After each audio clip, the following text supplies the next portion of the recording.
Hi, I'm Brandon Benitez from Brandon Talks and Pop Culture Pros, and I'm here today with director Luke Greenfield of Amazon's newest film, Playdate. How are you doing today, Luke? I'm doing good, man. How are you? I'm great. We're talking about movies. It's a great day.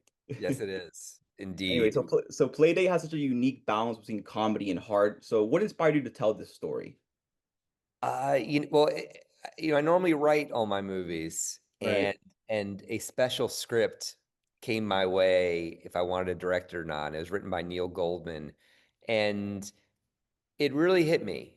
Yes, it was very funny, but there was a lot of material there about fathers and sons. And I'm glad that you recognize the heart and the pathos of the movie because when I go into comedies, especially, I really want some pathos. I really want to hit home to people. And what this movie is really about underneath is what makes a good parent.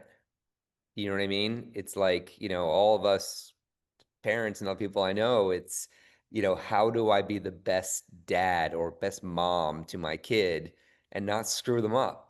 And right. so, the emotionality was built on that. And so, yes, people are laughing their asses off and the action is blowing them away, but at the heart of it, you really do care. You really do care about these characters and you really do care about them connecting with their kids and that's what's as important to me as making them laugh hysterically.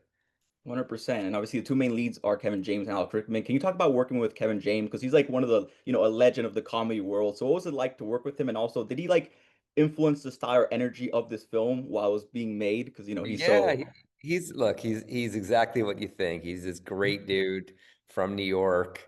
Uh, and look, it just comes naturally to him. He's just naturally funny.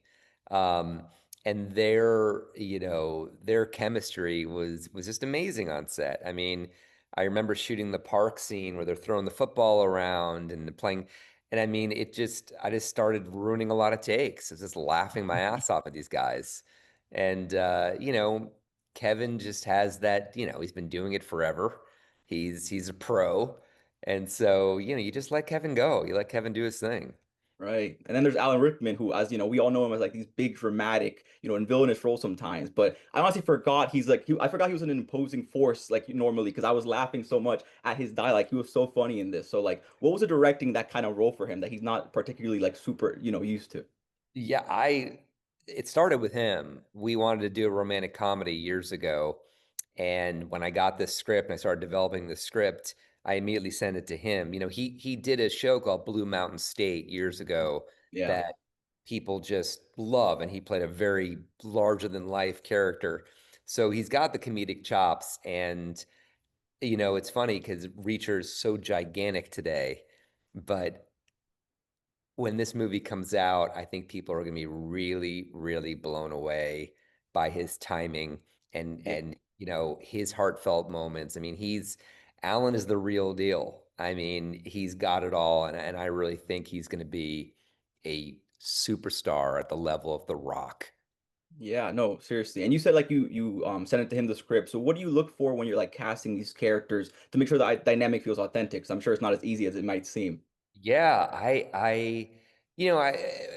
when I write, and I didn't write this script, Neil Goldman did, but when we develop this script, you have to constantly think, well, who's right for this? Because there's nothing worse than you write a script and you're like, no actor can do this role, then you're Right. stuck. Um, so it started with him, and again, just Alan's presence and size. I looked at it as, okay, he's playing a 14-year-old impulsive kid in this movie. Right. That's what he is. Right. And with Kevin, he's just the guy we can relate to, the normal guy who has to deal with this somewhat nutcase. Yeah. And I want to talk about the music as well because I think like the soundtrack is very memorable in this film, not only for the song choices, but also the way like the characters react to the songs that are being like played. So can you talk Yeah, about how involved you were in shaping the like those songs and the music and like shaping the tone of that through the film? that's a great question, man. Uh, I love putting music in movies. And when I develop scripts, and especially when I write, I know the songs a year, 2 years before I start shooting. And so I kind of choose like there's a big car chase in the movie. that is action packed, but I made it inappropriate by setting it in safe suburbia where moms and dads and little girls and lemonade stands could be killed. And instead of, so immediately I just listen to music from all decades all the time. And I always wanted to use rhythm of the night in a movie, and I figured, wow, this would be really irreverent rather than doing dramatic score or some kind of aggressive song, and kind of turn it on its head. I plan out songs way ahead of time. So I, Right. I actually know the song I'm going to put in the movie, and I will play it on set so that the Got actors understand how I'm editing this, how I'm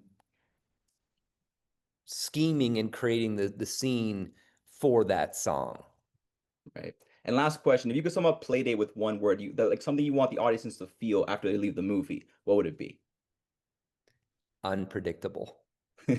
Great. Awesome. Thank you so much, Luke. Appreciate it. Thank you, Brandon. I appreciate it, man.